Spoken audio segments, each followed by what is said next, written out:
ሰላም እንደምንውላችኋል የተወደዳችሁ ተመልካቾቻችን ይህ የኢትዮጵያ ቴሌቪዥን ነው። ከዚህ ሰዓት አንስቶ ለ2 ሰዓታት ያህል ከእናንተ ጋር ቆይታ የሚያደርገው ዜና ኢትዮጵያ ተጀምሯል። የሰዓቱን አበይት ጉዳዮች እናስቀድም።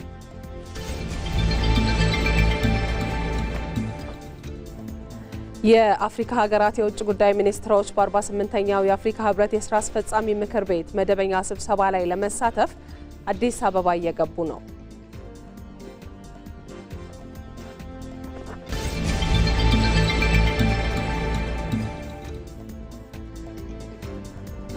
በአማራ ክልል በዘንድሮ የበልግ ወቅት 4.6 ሚሊዮን ኩንታል ምርት ለማምረት ታቅዶ እየተሰራ ስለመሆኑ ተገለጸ።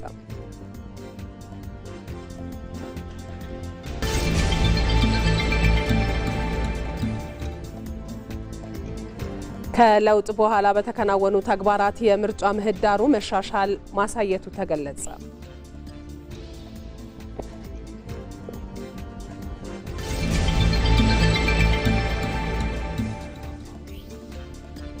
የበጋ መስኖ ስንዴ ልማት የምግብ ዋስትናን ከማረጋገጥ አልፎ የገበያ አቅማቸው እንዲጎለብት ያስቻለ መሆኑን የካፋ ዞን አርሶ አደሮች ገለጹ።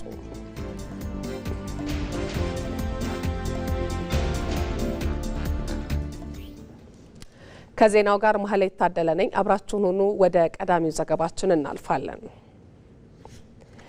በስፖርት ዘርፉ የሚታዩ ችግሮችን በዘላቂነት ለመፍታት የሚያስችል የስፖርት ልማትና አስተዳደር ረቂቅ አዋጅ እያዘጋጀ መሆኑን የባህልና ስፖርት ሚኒስቴር አስታወቀ።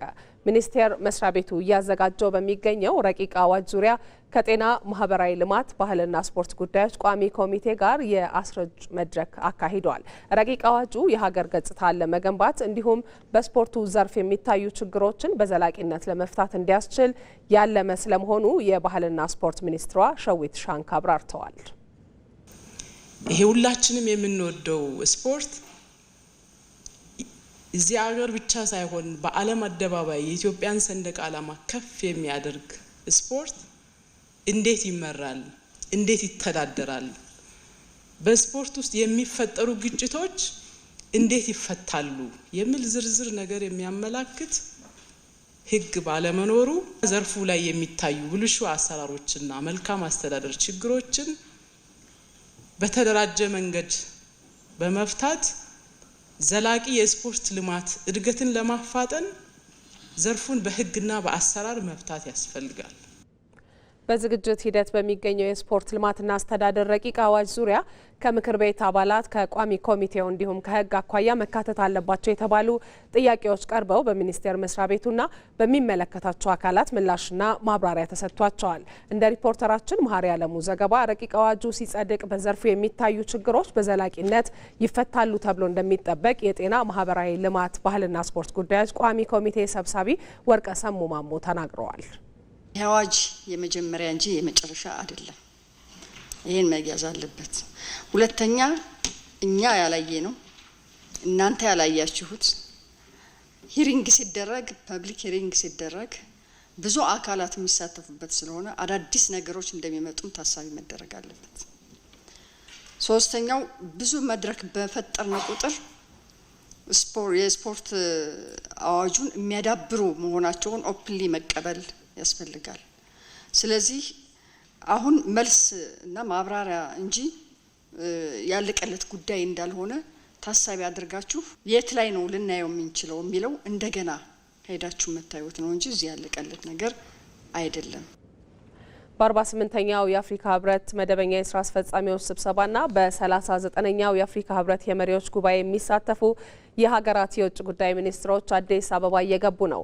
የሶማሊያ የውጭ ጉዳይ ሚኒስትር አብዲሰላም አብዲና የሞሪታኒያ የውጭ ጉዳይ ሚኒስትር ሙሐመድ ሳሌም ዛሬ ጠዋት አዲስ አበባ ገብተዋል። የሴራሊዮን የውጭ ጉዳይና ዓለም አቀፍ ትብብር ሚኒስትር ቲሞቲ ሙሳ ካባና የሳህራዊ አረብ ዴሞክራቲክ ሪፐብሊክ የውጭ ጉዳይ ሚኒስትር ሙሐመድ ሲዳቲም በተመሳሳይ አዲስ አበባ መጥተዋል። ሚኒስትሮቹ ቦሌ ዓለም አቀፍ አውሮፕላን ማረፊያ ሲደርሱ የውጭ ጉዳይ ሚኒስትር ከፍተኛ የስራ ኃላፊዎች አቀባበል አድርገውላቸዋል። 39ኛው የአፍሪካ ህብረት የመሪዎች ጉባኤ የካቲት 7 እና 8 ቀን 2018 ዓ.ም የሚካሄድ ሲሆን ከጉባኤው አስቀድሞ የካቲት 4 እና 5 ቀን የስራ አስፈጻሚ ምክር ቤት 48ኛ መደበኛ ስብሰባ ይካሄዳል። ዘገባው የሪፖርተራችን ባየሙላት ነው።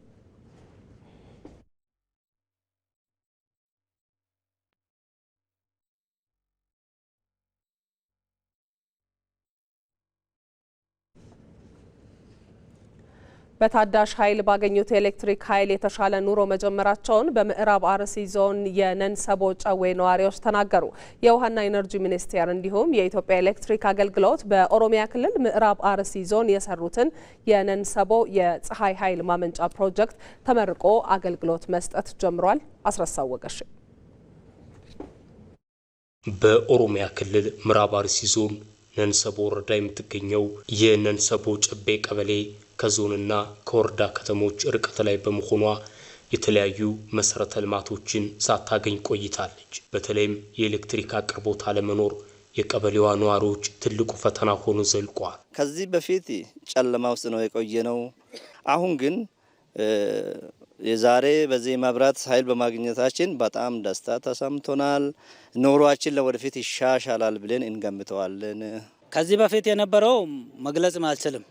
መብራት የለም፣ ኔትወርክ የለም፣ መንገድ የለንም። ቻርጅ ቤት አሁን አንድ ስልክ እስከ 30 እስከ 25 ብር ቻርጅ እያደረግን ነው የምንኖረው። ከዚህ በፊት አሁን ላይ በውሃና ኢነርጂ ሚኒስቴር እንዲሁም በኢትዮጵያ ኤሌክትሪክ አገልግሎት ወደ ስራ የገባው የነንሰቦ የፀሐይ ኃይል ማመንጫ ግን ለአካባቢው ነዋሪዎች የአዲስ ህይወት ጅማሩ መሰረት ሆኗል። ቡና አለን፣ ከብት አለን። አሁን ልጆቻችንም እየተማሩ ነው። ከኤሌክትሪክ ጋር ተያይዘው የሚሰሩ ነገሮችም እየገዛን ነው። ህዝቡ በጣም ፍላጎት አለው፣ በጣም ደስታ አለው። አንዳንድ የኤሌክትሪክ ማብራቶች ወፍጮች ሊሰራ ይችላል። ቡና መፈልፈያ አለን። ደረቅ ቡና መፈልፈያዎች ላይ ገብቶ ማገልገል ይቻላል። የነንሰቦ የፀሐይ ኃይል ማመንጫ በ100 ሚሊዮን ብር ወጪ የተገነባ ሲሆን ለአካባቢው የኢኮኖሚ እድገት ትልቅ አስተዋጽኦ እንደሚኖረውም በኢትዮጵያ ኤሌክትሪክ አገልግሎት የሀገር አቀፍ ኤሌክትሪክ አቅርቦት ዳይሬክተሩ ኢንጂነር ጥላሁን ብርሃኑ ተናግረዋል። በአጠቃላይ 365 ኪሎዋት ኤሌክትሪክ ኃይል የማመንጨት የሚችል ሲሆን የፕሮጀክቱ ግንባታ የተካሄደው ከአፍሪካ ልማት ባንክ በተገኘ በአጠቃላይ በብር ከ100 ሚሊዮን በላይ በሚሆን የገንዘብ ብድር ድጋፍ ነው። የአካባቢውን ህብረተሰብ ኢኮኖሚያዊ፣ ማህበራዊ እድገት ለማሳለጥ በመሆኑ ፕሮጀክቱን በአግባቡ መንከባከብና መጠበቅ ያስፈልጋል። በኢትዮጵያ የገጠር ቀበሌዎች የኃይል አቅርቦትን ለማረጋገጥ ለታዳሽ ኃይል ምንጭ ትኩረት ተሰጥቶ እየተሰራ መሆኑንም የውሃና ኢነርጂ ሚኒስትር ዴኤታው ዶክተር ኢንጂነር ሱልጣን ኦሊ ገልጸዋል። በተለይ በገጠራማው የህብረተሰብ ክፍላችን በተለይ ከብሔራዊ ግሪድ በከፍተኛ ርቀት ላይ ያሉ የህብረተሰብ ክፍላችን በአግባቡ ተጠቃሚ ማድረግ እንዲቻል የተለያዩ ፕሮጀክቶችን ቀርጸን ተግባራዊ በማድረግ ላይ እንገኛለን። እንደሚታወቀው ኢትዮጵያ ከፍተኛ የሆነ የታዳሽ ኤነርጂ ምንጭ ሀገር ናት። ካላ የታዳሽ ኤነርጂ ምንጮች መካከል አንዱ የፀሐይ ኢነርጂ ነው። ስለዚህ ይህን የፀሐይ ኢነርጂ ብቃቱ በመሻሻሉ እንዲሁም ዋጋው በመቀነሱ ይህንን ሶላር ኢነርጂ እንድንጠቀም እንደ ሀገር ትኩረት እንድሰጥ ተወራጭ አድርጎታል። የነንሰቦ የፀሐይ ኃይል ማመንጫ ከ800 በላይ ለሚሆኑ ቤተሰቦችና የተለያዩ ማህበራዊ ተቋማት አገልግሎት መስጠት እንደሚያስችልም ተመላክተዋል። በአማራ ክልል የበልግ ወቅት አብቃይ በሆኑ አካባቢዎች ከ239 ሺህ በላይ ሄክታር መሬት ለማልማት ዝግጅት እየተደረገ መሆኑ ተገለጸ።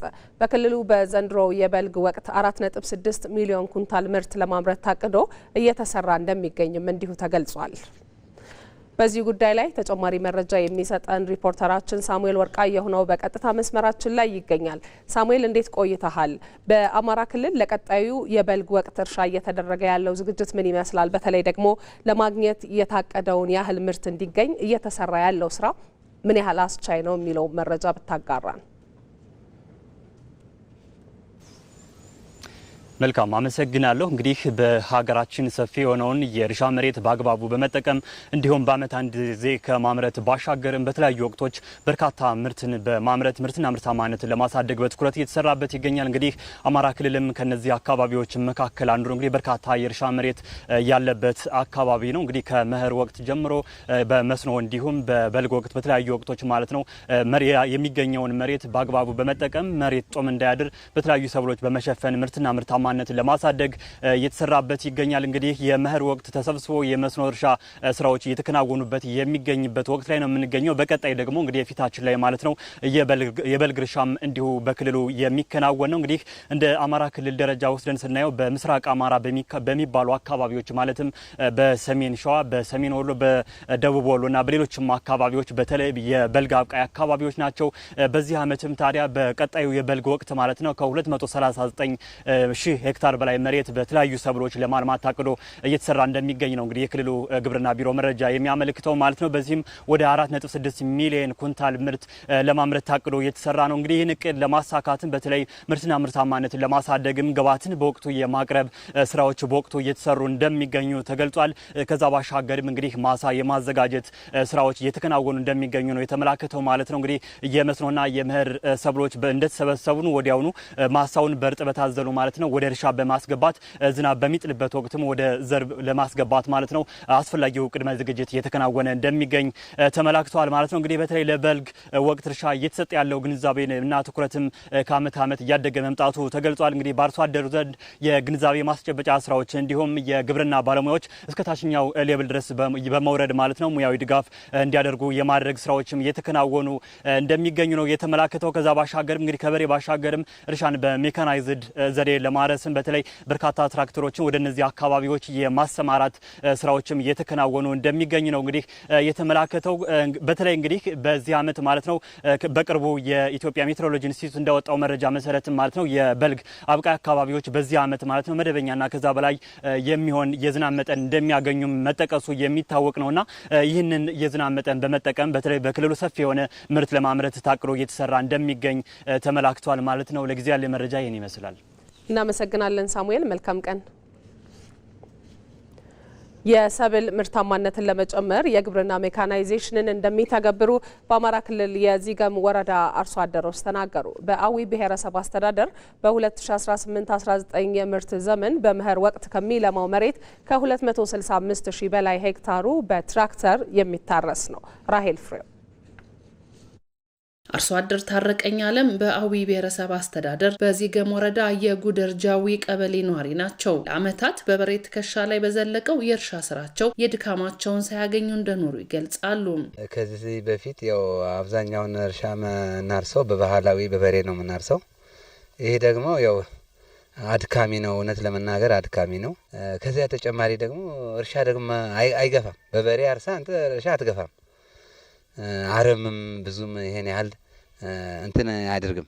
ስለዚህ በዚህ አንጻር ምርጥና ምርታማነት ራስ በጣም እየተቀነሰ ነበር። አርሶ አደሩ ባለፉት 3 ዓመታት በራሳቸው አቅምና በመንግስት በተመቻቸ የብድር አቅርቦት የትራክተር ባለቤት ሆነዋል። በዚህም ከራሳቸው አልፈው ለአካባቢው በመትረፍ ተጠቃሚነታቸው ማደጉን ይገልጻሉ። በወረዳው በዞኑም ድጋፍ ትራክተር ገዝቻለሁ። በትራክተር ለማረስ ብዙ መሬት ስፋት ያለው መሬት ይጠይቃል። ግን ይህችን መሬት አርሰ ራሱ እርካታ ታገኛለህ። ምርቱ ደግሞ እየጨመረ ነው ያለና አዋጭነት አለው።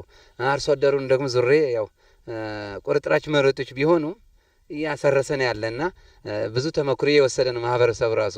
የዚገም ወረዳ ግብርና ጽሕፈት ቤት ኃላፊ ዶክተር ዳንኤል ሞላ አርሶ አደሩ የእርሻ ስራውን ለማዘመን ያለው ተነሳሽነት እያደገ መምጣቱን ገልጸዋል። አብዛኛው በትራክተር ሲታረስ ውስጥ ላይ ስለሚገለበት እህል አይበቅልም አይነት አስተሳሰብ በጣም አመለካከት ላይ ችግር ነበር። አሁን ግን ይህን መቅረፍ ችለናልና አብዛኛው አርሶ አደር ማለት ይቻላል አሁን በወረፋ ተመዝግቧል። ያንዳንዱ ቀበሌ ላይ በትንሹ 50 እስከ 60 አርሶ አደር ተመዝግቧል። ለትራክተር እርሻ አመለካከትን መስፈር ችለናል። የአዊ ብሔረሰብ አስተዳደር ግብርና መምሪያ ምክትል ኃላፊ አዲሱ ስማቸው ለ2018-19 መኸር እርሻ የሚደርሱ ከ100 በላይ ትራክተሮች ግዢ እየተፈጸመ መሆኑን አስገንዝበዋል። እንግዲህ በ2018-19 ምርት ዘመን የግብርና ሜካናይዜሽን እውን ለማድረግ 100 ትራክተሮችን ለመግዛት አቅደን እየሰራን ነው የምንገኘው። እስካሁን 30 የሚሆኑ ትራክተሮችን በእጅ አስገብተናል።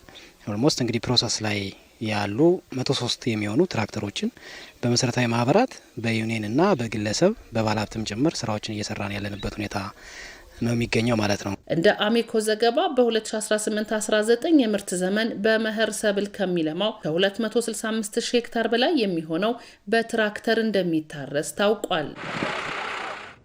የበጋ መስኖ ስንዴ ልማት የምግብ ዋስትናን ከማረጋገጥ ባለፈ የገበያ አቅማቸው እንዲጎለብት ያስቻለ መሆኑን የካፋ ዞን አርሶ አደሮች ገለጹ። በደቡብ ምዕራብ ኢትዮጵያ ሕዝቦች ክልል ከ5700 ሄክታር በላይ ማሳ በበጋ መስኖ ስንዴ ልማት እየለማ እንደሚገኝ የክልሉ ግብርና ቢሮ አስታውቋል። ሰለሞን ባረና በካፋ ዞን ሺሾንዴ ወረዳ ዋና ቦላ ቀበሌ የሚገኙ አርሶ አደሮች በኩታ ገጠም የእርሻ ዘዴ 69 ሄክታር ማሳ በስንዴ ሸፍነዋል።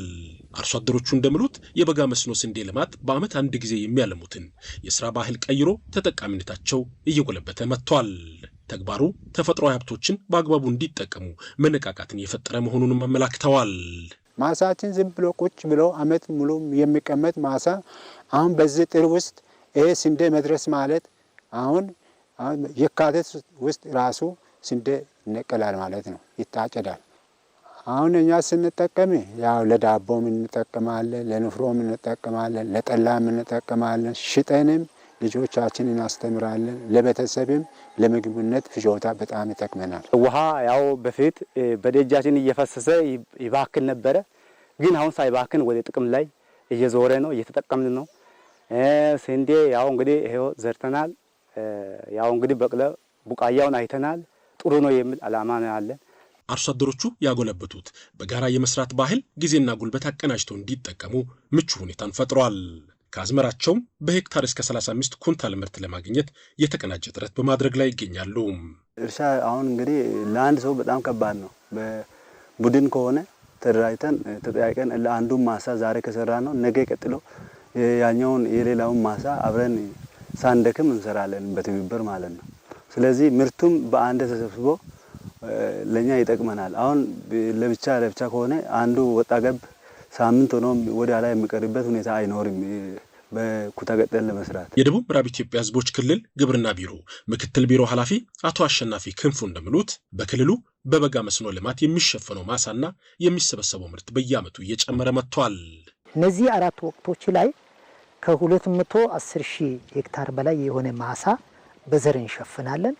ከዛም ከ45 ሚሊዮን ኩንታል ምርት በላይ እንሰበስባለን። ይሄ ከጊዜ ወደ ጊዜ እየጨመረ የመጣ ነው።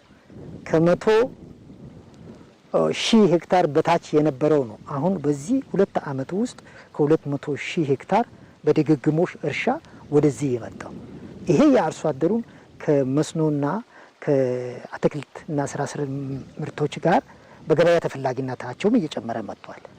ይሄ እያመጣ ያለው ለውጥ ነውና አካባቢውም ስነ ምህዳሩ ምቹ ነው። ወደ ገበያ የምናቀርበው ምርት ከጊዜ ወደ ጊዜ እየጨመረ መጥቷል። ይሄ በአርሶ አደሩ ላይ የኢኮኖሚ ለውጥ ላይ ከፍተኛ አስተዋጽኦ እያደረገ ነው። በክልሉ በአንደኛው ዙር የበጋ መስኖ ልማት ከ5700 ሄክታር በላይ ማሳ በስንዴ ምርት የተሸፈነ ሲሆን ከአዝመራውም ከ200 ሺህ ኩንታል በላይ ምርት ለማሰባሰብ የሚያስችል የተቀናጀ ስራ እየተሰራ እንደሚገኝም ተመልክቷል።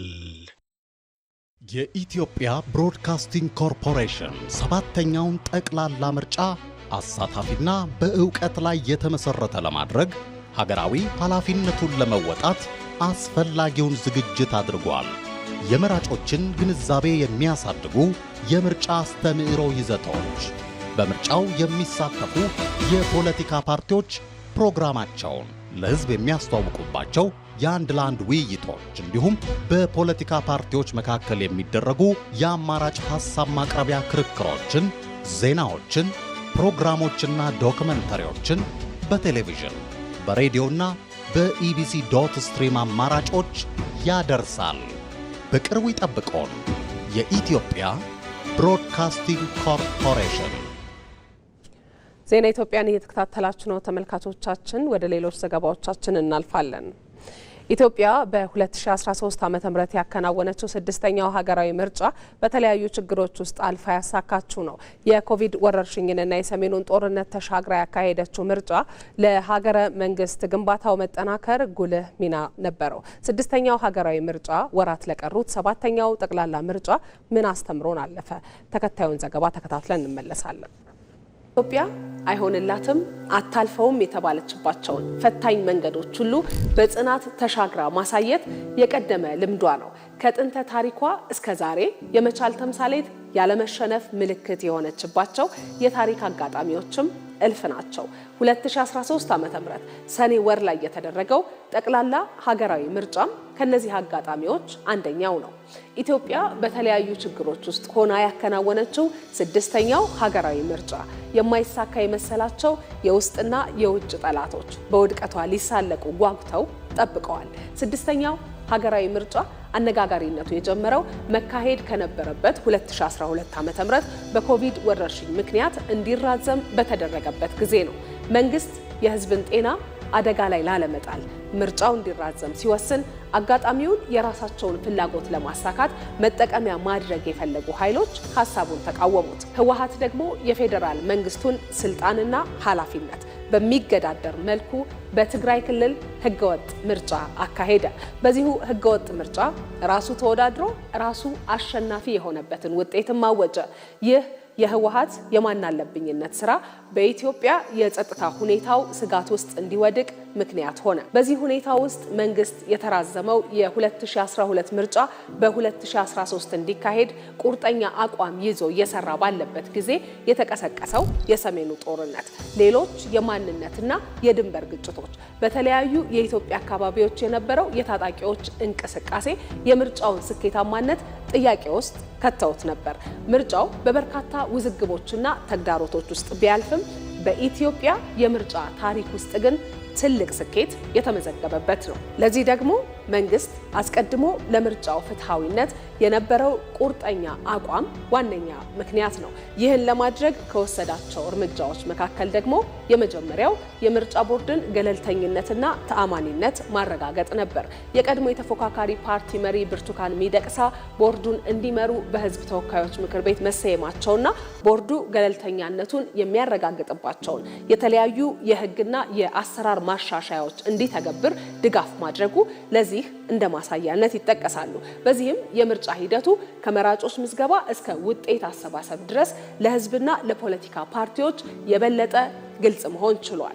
ምርጫው መካሄድ ከነበረበት 2012 ዓ.ም እንዲራዘም ሲደረግ እንኳን ምሁራንና የፖለቲካ ፓርቲዎች ጭምር በጉዳዩ ላይ ያላቸውን ምልከታ በዲሞክራሲያዊ መንገድ እንዲገልጹ እድል ተሰጥቷቸው እንደነበር ይታወሳል። በምርጫ ውጤቱ ገዢው ፓርቲ ብልጽግና አብዛኛውን የህዝብ ተወካዮች ምክር ቤት መቀመጫዎች ሲያሸንፍ፣ የተወሰኑ ፓርቲዎችና የግል ተወዳዳሪዎች ምክር ቤት የሚገቡበትን ውጤት አስመዝግበዋል። መስከረም 24 2014 ዓ.ም አዲሱ የፌዴራል መንግስት ሲመሰረት ደግሞ ጠቅላይ ሚኒስትር አብይ አህመድ የተፎካካሪ ፓርቲ መሪዎችን የመንግስት ከፍተኛ የስራ ኃላፊነቶች ላይ በመመደብ የሀገረ መንግስት ግንባታ ከፓርቲም በላይ መሆኑን አስመስክረዋል። ይህ ሁሉ ስኬት የተገኘው ታዲያ ኢትዮጵያ አታሳካውም ትወድቅበታለች ከተባለችው ከ6ኛው ሀገራዊ ምርጫ በኋላ ነው። ኢትዮጵያ ዘንድሮ የምታካሂደው 7ኛው ጠቅላላ ምርጫም አይሳካም የሚሉ የጠላት ድምጾች በርክተውበታል። ምርጫው በተለያዩ ሰበቦች እንዲራዘምና የሽግግር መንግስት እንዲመሰረት የሚፈልጉም አሉ። የዘንድሮ ምርጫ ሰላማዊ፣ ፍትሃዊ፣ አካታች ባለፈው ካየነው ምርጫ በሁሉም መስፈርት የተሻለ እንዲሆን አበክረን ነው ይሰራ ያለነው።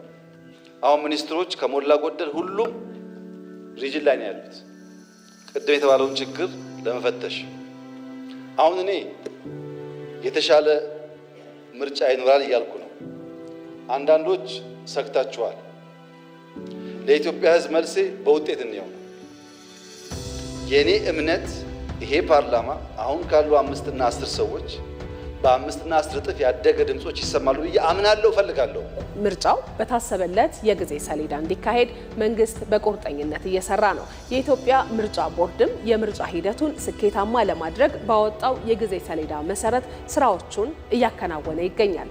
ኢትዮጵያ የገጠሟትን ፈተናዎች ሁሉ ተሻግራ ለ7ኛው ጠቅላላ ምርጫ መቃረቧ የነገዋን ብሩህ ኢትዮጵያ በጋራ ለመገንባት የምናደርገው ጉዞ ማሳያ ነው። በ7ኛው ጠቅላላ ምርጫ የሚዲያ ተቋማት ለሀገር ሰላምና ለዲሞክራሲ ስርዓት ግንባታ በጋራ የመቆም ኃላፊነት አለባቸው። ከ6ኛው ምርጫ የተገኘውን መልካም ተሞክሮ በማዳበር ሚዲያው የህዝብን የዲሞክራሲ ተሳትፎ ለማሳደግና ብሔራዊ ኃላፊነቱን ለመወጣት አካሄዶችን መቀየስ ያስፈልገዋል። ተስፋዬ ለሜሳ በዚህ ጉዳይ ላይ ያሰናዳውን እንከታተል። የአንድ ሀገር የዲሞክራሲ ብስለት መለኪያ ነው። ኢትዮጵያ የጀመረችውን የዲሞክራሲ ተቋማት ግንባታ ለማጽናት መጪው 7ኛው ጠቅላላ ምርጫ ወሳኝ ድልድይ ነው።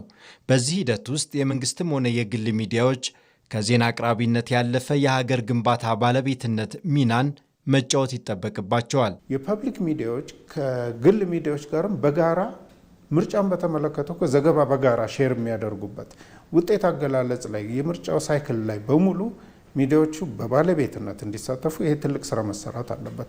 አንዱ ሚናቸው መወጣት የሚችሉት እሱ ነው። ያ ሲሆን ነው መረጃን በጋራ ፑል ተፈጥሮላቸው ችግራቸውን እነሱ ያውቁታል። ስለዚህ ተቀራርበው መስራት ሲችሉ እነሱ መረጃ እንዴት እንደሚያገኙ ይጠይቃሉ። ተቆጣጣሪው አካል እንዴት እንደሚያቀርብላቸው በጋራ ቁጭ ብለው እየተወያዩ እነዚህ መረጃዎች እየተጠቀሙ የጥላቻ ንግግር፣ ሐሰተኛ መረጃ ስርጭት በሚኖርበት ጊዜ መመከት ይችላሉ። 6ኛው ሀገራዊ ምርጫ ለኢትዮጵያ አዲስ የዴሞክራሲ ልምምድንና ተስፋን አሳይቶ አልፏል። አሁን ደግሞ ትኩረቱ በ7ኛው ምርጫ ላይ ነው። በዚህ ወሳኝ ምዕራፍ ላይ ታዲያ የሚዲያ ተቋማት ከምንጊዜውም በላይ በሙያዊ ስነ ምግባር ታንጸው የጥላቻ ንግግርን በማራቅና ገንቢ ውይይቶችን በማዘጋጀት የዜጎችን የፖለቲካ ንቃት ማሳደግ ይጠበቅባቸዋል። እናም ጥያቄው ሚዲያዎቹ የመንግስት ወይም የግል ተብለው መጠራታቸው ሳይሆን ለሀገር ሰላም ምን ሰሩ፣ እንዲሁም ለዜጎች ነጻነትና ለዲሞክራሲ ግንባታ ምንስ እሴት ጨመሩ የሚለው ጉዳይ ነው። 7ኛው ጠቅላላ ምርጫ ካለፉት ልምዶች በመነሳት የተሻለ የዲሞክራሲ ሂደትን እንዲከተል የሚዲያ ተቋማት ንቃት ወሳኝ ነው። የዜጎችን ድምፅ በማክበር አማራጭ የፖለቲካ ሀሳቦችን በሰለጠነ መንገድ በማቅረብና ብሔራዊ ስምምነትን በማስቀደም የሚዲያ ተቋማት ለታሪክ የሚቀመጥ ስራ የመስራት አጋጣሚ ያላቸው። ብዙ ጊዜ አይተናል። የኢትዮጵያ ፖለቲካ ላይ አንዱ አንዱን በመዝለፍ በእንደዚህ አይነት ነገሮች ድምፅ ለማግኘት የሚሞከርባቸውን እውነቶች አይተናል። ሰብስታንቲቭ የሆኑ የህዝብ ጥቅሞች ላይ በደንብ በጥናት ላይ የተመረኮዘ በትክክል ችግር ፈቺ የሆኑ ውይይቶች እንዲዳበሩ ሚዲያዎቹ እንደገና ጋዜጠኞቹ አርታያኑ ትልቅ ሚና አላቸው። እዚህ ሚና ላይ እንግዲህ የሚሰሩ ፕሮግራሞች አንደኛ ጋዜጠኞች ምርጫ ላይ የሚሰሯቸውን ፕሮግራሞች የሚጠቀሟቸው ባለሙያዎች አሉ። እየጠሩ አስተያየት ስጥልኝ እዚህ ላይ የሚሉ እነሱ በትክክል ነፃ መሆን አለባቸው። እውቀት ሊኖራቸው ይገባል። የሚናገሩትን የሚያውቁ ፌር የሆነ ከማንም ጋር ያልወገኑ መሆናቸው ማረጋገጥ አለባቸው። እናም የሚዲያ ተቋማት የዴሞክራሲው ሂደት አጋዥ መሆናቸውን በተግባር የሚያሳዩበት ጊዜ አሁን ነው። ለምርጫው ስኬታማነት፣ ለኢትዮጵያ ሰላምና ለዲሞክራሲያዊ ልምምዱ እድገት በጋራ መቆም ከምርጫ በላይ ሀገራዊ ጥሪ ነው። ከለውጥ በኋላ በተከናወኑ ተግባራት የምርጫ ምህዳሩ መሻሻል ማሳየቱን የፖለቲካ ተንታኞች ገለጹ። 7ኛው ጠቅላላ ምርጫ የበለጠ ውጤታማ እንዲሆን ደግሞ ከህዝብም ሆነ ከመንግስት ሰፊ ስራ እንደሚጠበቅ ተጠቅሷል። ሳምሶን በላይ በኢትዮጵያ እየተደረጉ የነበሩ ጠቅላላ ምርጫዎች ዜጎች የፖለቲካ ስርዓትን እንዲለማመዱ ጉልህ ሚና እንደነበረው የፖለቲካ ተንታኙ ውብሸት ታዬ ገልጸዋል። ይሁንና ከዚህ ቀደም የነበሩት የምርጫ ሂደቶች በርካታ ችግሮች የነበሩባቸው መሆኑንም የፖለቲካ ተንታኙ አስታውቀዋል። ከለውጡ በኋላ በተከናወኑ የምርጫ የህግ ማሻሻያዎችና ሌሎች ጉዳዮች ከዚህ ቀደም ከነበሩት ጊዜያት የተሻለ ሁኔታ እንዳለም የፖለቲካ ተንታኙ ውብሸት ታዬ ጠቅሰዋል። ዋናው ነገር በህግ ነው። ስለ ህግ ነው መናገር መቻል ያለብን። በህግ ማዕቀፍ ውስጥ ተሆኖ ነው ይሄ ነገር የሚሆነውና አንደኛ ከዚህ ቀደም ሲል የነበረው የምርጫ ህጉ ነበር እስከማስታውሰው ድረስ 2011 ላይ የተሻሻለው ማለት ነው። ጥሩ በሚባል ሁኔታ እስከምረዳው መልካም በሚባል ሁኔታ እንደተወሰደ ተሳትፎ ነበረ። እንትኑን የመገምገም እኛ እንኳን ሚዲያ አካባቢ ያለው ነገር ነው። ግን ምርጫው ላይም የምርጫ ህጉ ሲወጣ ጥሩ ነው። አንዱ ያ ነው። ሌላው ዓለም አቀፋዊ ሁኔታውም በጣም ጥሩ ነው። ተደራሽነቱም በጣም ጥሩ ነው። ዛሬ እዚህ ቁጭ ብለህ የትም ቦታ መድረስ ይቻላል። ሀሳብን በተለያዩ ማህበራዊ የሚዲያ ፕላትፎርሞች ሀሳብን መሸጥ የሚቻልበት ጊዜ ነው እና ይሄንን እድል አለመጠቀም በጣም ከባድ ነው። ከታወቀበት 3 መስመር ጽፈህ ብዙ ለውጥ ማምጣት የሚቻልበት ፖዚቲቭሊ ማለት ነው። ዝም ብሎ ለማጥፋትና ሌላ ነገር አይደለም እና ይሄ በጣም ትልቅ እድል ነው። ይሄንን የዘመን በረከት አለመጠቀም በጣም አስቸጋሪ ነገር ነው ብዬ ነው የማስበው። ምርጫ ሲደርስ የፖለቲካ ፓርቲዎች የሚያደርጉት እንቅስቃሴ ህብረተሰቡ ፓርቲዎቹ ያላቸውን አቋምና አቅም ለማወቅ እንቅፋት በመሆኑ ቀደም ብሎ ስራቸውን ማከናወን ላይ በትኩረት ሊሰሩ እንደሚገባም የፖለቲካ ተንታኙ ገልጿል። ሰርገኛ መጣ በርበሬ ቀንጥሶ አይነት ነገር ደግሞ እመለከታለሁ። መጨረሻው አካባቢ ላይ መጨረሻዎቹ 6 ወር 1 ዓመት አካባቢ ላይ እንደውም አንዳንድ የፖለቲካ ፓርቲዎች በኪሳቸው ሰርቲፊኬታቸውን ይዘው የሚዞሩ የሚሏቸው አይነት እንደው ላሟ ልትወልድ ደረሰች የሚባልበት ሁኔታ አለ። ምርጫ ከዛ በጣም ያለፈ ነገር ነው። እኛ የፖለቲካ ፓርቲዎችን የምንመርጣቸው ህዝቡን እንዲያገለግሉ ነው እንጂ የስራ እድል አይደለም እየተከፈተላቸው ያለው። የህዝቡን መሰረታዊ ችግሮች ተረድተው አጥንተው የፖለቲካ ሁኔታው፣ ሀገራዊ ጉዳዮችን፣ ቀጠናዊ ጉዳዮችን፣ ዓለም አቀፋዊ ጉዳዮች ምን ይመስላል የሚለው ነገር በደንብ ጊዜ ተወስዶ አስልተው ሊሄዱበት የሚገባ ነገር ነው መሆን መቻል ያለበት። በተቻለ መጠን ደግሞ የአመጽ እንቅስቃሴዎች የሚባሉ እነዚህ አፍራሽ የሆኑ ነገሮች ላይ ሲሳተፉ የቆዩ እና ሲያበረታቱ የቆዩ አንዳንድ ፓርቲዎች አሁን ያንን ባደረጉበት ሁኔታ ዲሞክራሲያዊና ሰላማዊ ምርጫ ውድድር ላይ እዛ ሜዳ ላይ መቅረብ ሊቸግራቸው ይችላል። አሁንም ህዝብ በምርጫ ላይ ያለው እምነት የበለጠ እንዲያጎለብት በርካታ ስራዎች እንደሚጠበቁ አስታውቀዋል። ገና ያልተሻገርናቸው ነገሮች አሉ። በነገራችን ላይ ፖለቲካን ከኤሌክትሪክ ጋር ማያያዝ፣ ምርጫ በመጣ ቁጥር የታለፈበት የእስር ሁኔታ የጠፋባቸው አጋጣሚዎች ነበሩ። ብዙ አእምሯችን ውስጥ ብዙ ነገሮች አሉና ያ ነገር እንደማይደገም ማሳየት መቻል ያስፈልጋል። ነፃ መሆኑን ማሳየት መቻል ያስፈልጋል። እርግጠኛ መሆን መቻል ያስፈልጋል። መደላደሉን ማመቻቸትም እንደዚሁ በጣም ያስፈልጋል። ፓርቲዎችም በህዝብ የተሰጠውን ድምጽ ማክበር እንደሚገባቸው የፖለቲካ ተንታኙ ውብሸት ታዬ ጠቅሰዋል።